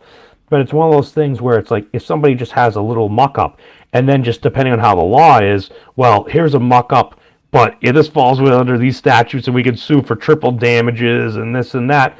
Whereas, okay, would we be in as many of these situations if people said they were sorry and we maybe had a, I don't know, a more cooperative society? Maybe I'm just a utopianist. Maybe I'm just a dreamer here, thinking that maybe we could do a little better with these things. But I don't know, man. It just seems that we so often just don't have enough information, and we want to seem like we're right because nobody wants to admit they're Right, wrong and stuff right. like that. It takes away to the old ego and everything. But I think if as soon as we can try to start setting up a culture that's more open to that without necessarily just falling over for everything. See, like for me, it's like I tend to apologize for everything very quickly. Okay, people can say, "Oh, well, memes, you're just rolling over for this or that." It's like, well, are those things really the most important things to pick and choose your battles on? See, for me, it's if I apologize for almost everything, when I choose not to apologize, it has more meaning. I'm Yeah. just taking the inverse of it. Yeah, no, no, absolutely. That's a very good point. And and it kind of goes back to that self-reflection conversation where it's like swallowing your pride and having humility, admitting that you did something wrong or that you messed up. I mean, it's at least with me is going to go a long way as opposed to somebody who's like, no, I didn't know, blah blah blah, I didn't say that. Well, clearly, I could show you right here that you said that. Oh Right. well, blah blah, I don't want to talk about it anymore. They Right. just take the quick way out, and it sucks because I feel like people who teach themselves humility and self-reflect, I think uh, those are the people who understand. Those are the people who understand struggle, because they've looked inside themselves and seen the struggle. And yeah, it makes me wonder how many people are truly out there in the world, like living that worst moment of their lives all the time. A lot of it is in our own heads. Yeah, We do create a lot of it, and it's just a lot of times it's kind of like I think a lot of us might have a friend or something where whether you've worked with them or gone to school with them, where they can be perfectly fine, and then that just one thing happens during the day. That yeah, one thing, it just sets their entire day off, and then just every time you're around them, they're so negative, and it's just no fun to be around the person, right. and it's very unfortunate that that's the case there. But I really think that we can do better. It's just we need more folks to kind of just try to start to step up and kind of maybe take some slings and arrows, proverbially, of course, as well, to kind of try to get that. But I do think we can get there. The only problem is I think a lot, and I do think a lot of folks are tend to be kind of like yourself and myself in some ways, in that yeah, maybe we're more towards the middle, maybe we feel more passionately about certain issues than other issues, maybe less so on Yeah, others than others. But that's the thing. I think the vast majority of folks kind of fall somewhere within that valence, and then you got folks that maybe go more along the edges, left or right, up or down, whatever it is, and then a lot of folks just kind of either gravitate to who they know and trust are. And it's just like, well, if these folks within my community are saying this, even if I believe something different, I don't necessarily want to share that because other folks might kind of like proverbially smack me over the head, or I'm going to get a talking to or anything. Dude, I've had plenty of talkings to from different folks within different communities because it's like, oh, memes, you talked with so and so. It's just like, we're just letting you know this. And then I'll hear these stories about, well, so and so was threatening so and so, and I'm listening to all these stories, and I'm like, wait a second. So and so thinks we're threatened because they talked to this person. I'm like, I talked to this person. I'm sitting there. If I was to be very uncharitable and go to the worst possible place, I could say, well, so and so is threatening me. That's not particularly how I took it because I'm like, okay, these people have some concerns, so they're just simply sharing their concerns with me. It's like, right. okay, this is starting to make a lot more sense now. Yeah, yeah, no, absolutely. And I see that all the time off the internet, man. I mean, that's the thing, man. Getting people to understand that, like, just because you don't, or because you step outside of a circle or something, or you have a different viewpoint that's outside of a specific circle, um, just because you have that doesn't mean that like you need to be alienated from a specific group. Like, here's an example. Like my mother, we'll use my mother as an example. Love the woman to death, but she really likes to tell me what she doesn't like about my life and the choices that I make.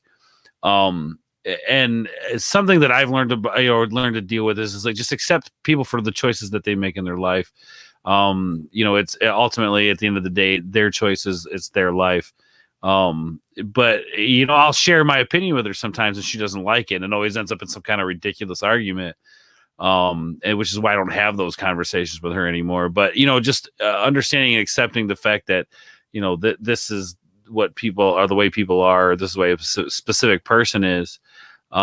Just accepting that fact, and like you reaching out and still talking to them or having a conversation with them, even though other people are like, oh, you shouldn't be talking to that person because this person so and so and so. Not listening to others' opinion and just doing you, I think is important. And if nobody wants to be your friend because you're doing you and talking to somebody they don't like, well, I mean, they can either accept it or they don't need to be a part of it. So. Yeah, no, dude, I hear you, and it's funny because it sounds like you're kind of almost describing ex-Mrs. Memes there, with the way your mom was. It was just like, she would be critical, but I know she was coming from a good place. But it's like a lot of times we wouldn't have necessarily certain discussions we probably should have had, and then it will just take a little thing like, it's like, oh, I'm going to wash some lettuce because her Chinese food, well, both our Chinese food dinners were pretty actually horrible. And like mine was, I'm able to tolerate a lot. I was able to tolerate it, but hers, I tried and I'm like, dude, it's so bad. So I'm like, oh, let me make you a salad. And this is my work, like Disney Vacation. And then she starts going through. You remember how like you make a peanut butter and jelly sandwich, that like project back in school? It's like list every single step of making the sandwich. Yes. Yeah, I felt like it was there's the 35 steps of how to wash lettuce. And dude, it bothered me to such an end, to the point where I stopped. I walked right out. I'm like, I'm going to go smoke a cigarette now. I'm just going to walk away from the situation. She did not take that well. And it turned into, I heard the door close behind me. And again, maybe she disputes this, but I could have sworn I heard the latch get thrown. You know, that latch in hotels and stuff, where it's like, okay, it's like, so even if you have a key card or something, you can't. Yeah, it's like you ain't getting back in here or anything. So I'm just like, I just popped outside just because my roommates are starting to hit the hay, and I didn't want to be too loud as we were wrapping up this show. No, that's cool. Yeah, we'll wrap it up here in a few minutes. But it was just one of those things where it just kind of triggered me. So it's like, all right, that got to me. So I'm like, all right, I'm going outside. I know she hates smoking because when I met her, she used to smoke. She stopped. And then I end up taking up the habit. Kids, don't smoke. Hold on, wait a second. I have the thing right here. Yes, there we go. We're not made for children. We're now covered. Good call. I got to start doing more of that not made for children stuff. Yeah, no, I quit smoking years ago and then almost bought a pack of cigarettes. That's why I started vaping, because cigarettes are delicious, dude. I ain't gonna lie, man. I love a good old cigarette, but it's such situational. And what I find is I almost feel like I need to treat my life like a video game. It sounds bad, but it's like, all right, if I can do this a lot of times, I will. I'm like, what if I literally structure myself? I'm like, all right, at this point of the day, I am allotted so many cigarettes. It's almost like Lives in Sonic or something like that. It's like you're going through, especially whether you're doing that. It's kind of like back in the day, like when I lost like 40 pounds, like the first time. All I did was I kind of starved myself. I literally just counted my calories. It's like, all right, yeah. So I'm going to take in between 1,200 and 1,500 calories a day on average. It's like, dude. That's not a lot at all, man. No, that's not a lot. But I was also burning like 3,000 to 4,000 calories a day, spending like an hour and a half in the gym at least 5 days a week. Dude, that's the thing. Dude, I lost weight, but then I realized I'm like, oh, I sometimes don't move my bowels in a day. This probably isn't healthy, because I was literally starving myself, because that was the thing too. I was losing weight, but I also really wasn't gaining muscle. The second time I lost a bunch of weight, I lost like 50 pounds in 90 days, but I also ended up getting pretty darn chiseled as well, because it's like I was eating plenty of calories. I was eating like 2,000 to 3,000 calories or so a day, but I was also burning about 5,000 calories a day. Like I remember I did the counting calories for a minute. I think the way I set it up, I was doing 2,300 a day, and dude, I was surprised at how much weight I lost after a week. Dude, that's a big dude. Even just sugary beverages. You hit the nail on the head earlier there, man. If you just cut out sugary beverages, if you just change that to water or like a Mio or just like was it Crystal Light or something like that. This I'm just gonna not that I no product placement here, but Bubbler, this stuff is amazing. It's got caffeine in it. It only has 0 sugar, 8 grams of carbohydrates. It's sweetened with stevia, the natural plant extract. And it's like, dude, I like today I literally have had hardly any sugar today. And this is what really kind of keeps me from going to McDonald's and getting that large Coke, you know? No, dude.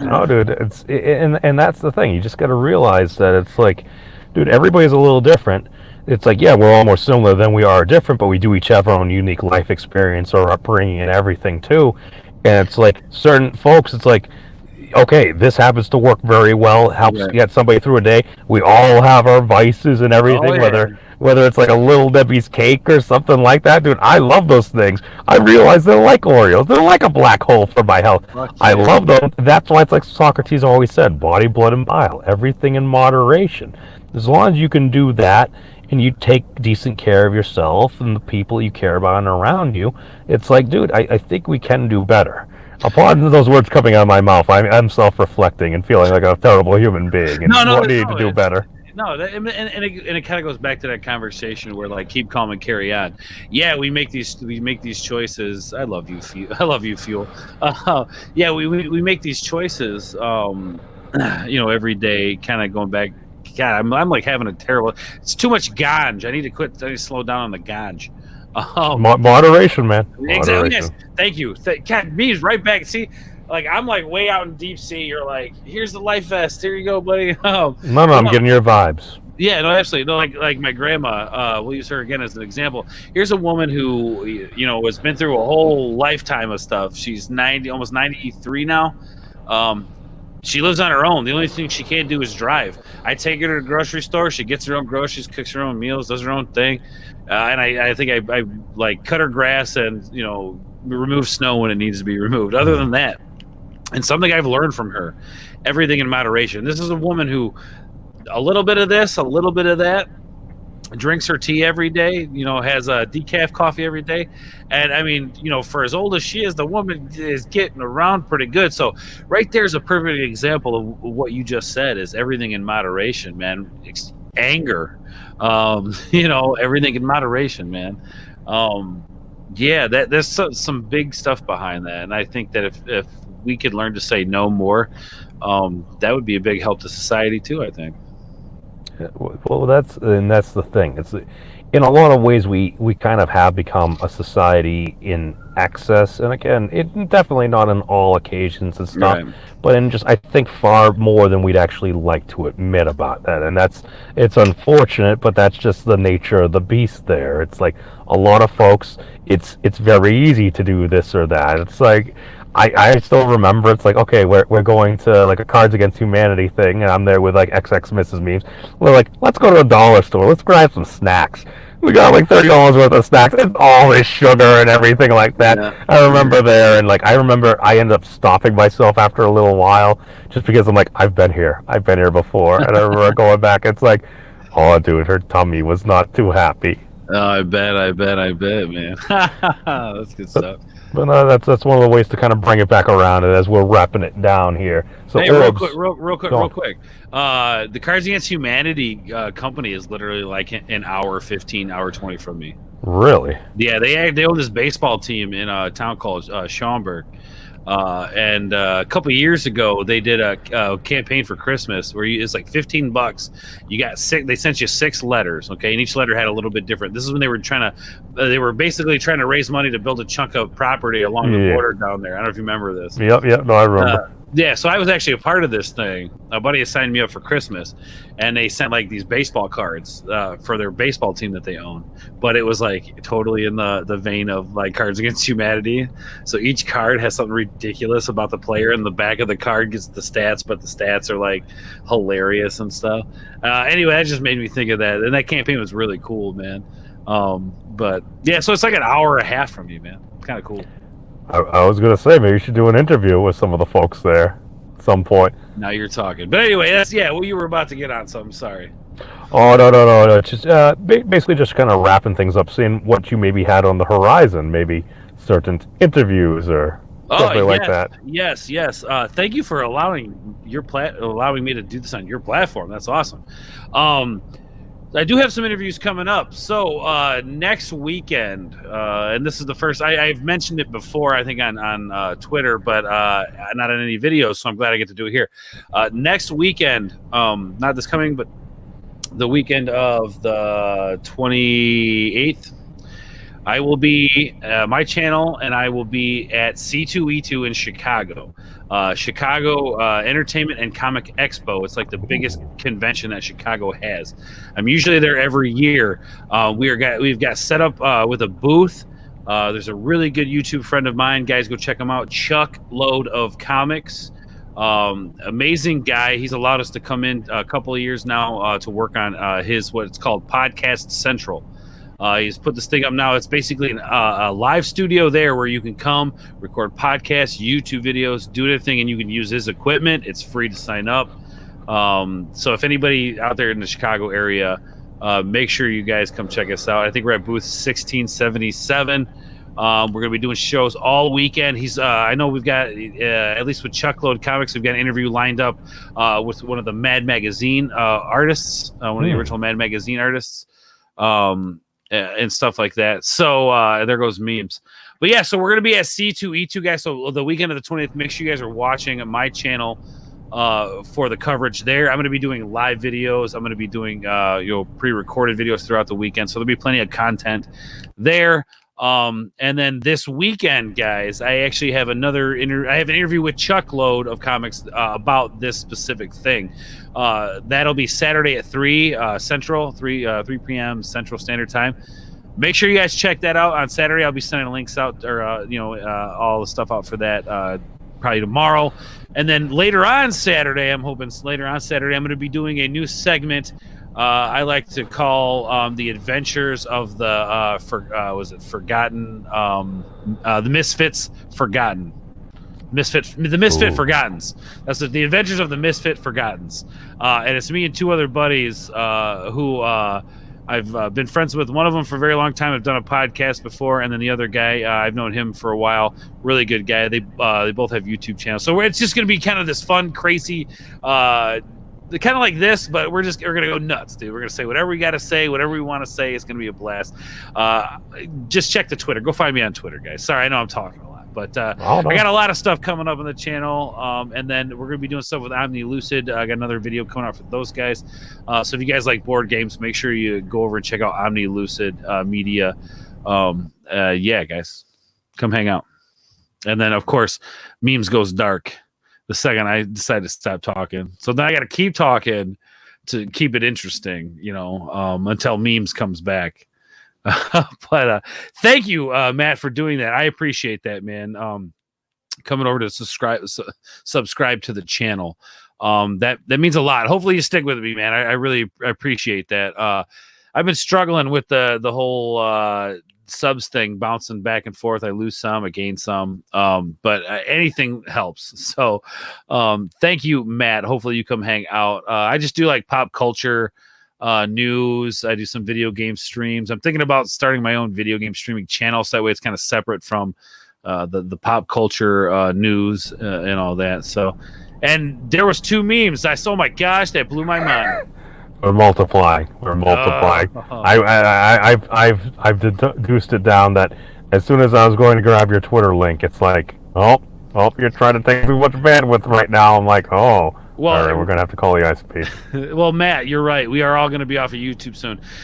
That's very true. So I appreciate you subbing before that happened. Thank you.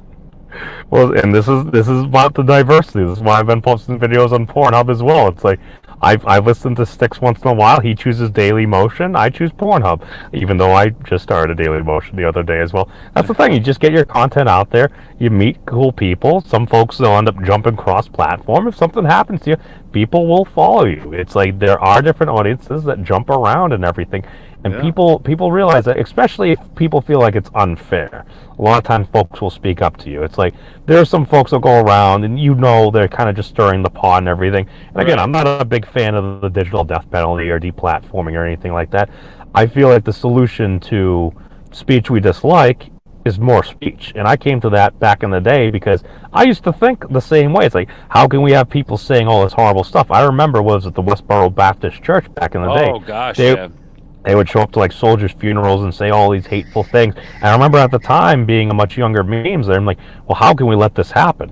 And then I saw the solution. I saw other Americans popping up, just folks just from all different backgrounds and stuff, forming human chains Yeah, and that was awesome. and basically surrounding and using their free speech to combat that hateful speech. And that just really had an effect on me. And that's kind of like why I am the way I am right now. Am I more of a leftish individual? Sure, but it's like I can hold certain things to be dear and stuff, and then you take away a lot of your potential opposition as well. If you take away the core of their argument, it's like, well, I'm not looking to infringe upon your speech. Right, Oh, right. well, what are we arguing about? Then we actually have to argue policy. This is why I love you, memes, because you get it, man. You get it. I got something. I'm not sure if it's it, but hey, I'll take it. For sure, man. For sure. But yeah, no. Thank you so much again, Orbs, for coming out and joining us this evening on the Beards of Destruction podcast. The thumbnails will continue to go through a greater evolution over time and be increasing, so it's all right. We'll get this all done. So, but thank you for joining me again. Thank I'm you, gonna man. I'm Thank gonna toss Orbs' channel in the link along with all the relevant doodads as soon as I remember to do that. Metal And again, yeah, no, check out Ords Bord over at the relevant channel link down there as well in the chat. And hey, thank you for joining us all tonight. And hey, may the beards be with you. Peace out, everybody. We'll see you. And then we hit the thing.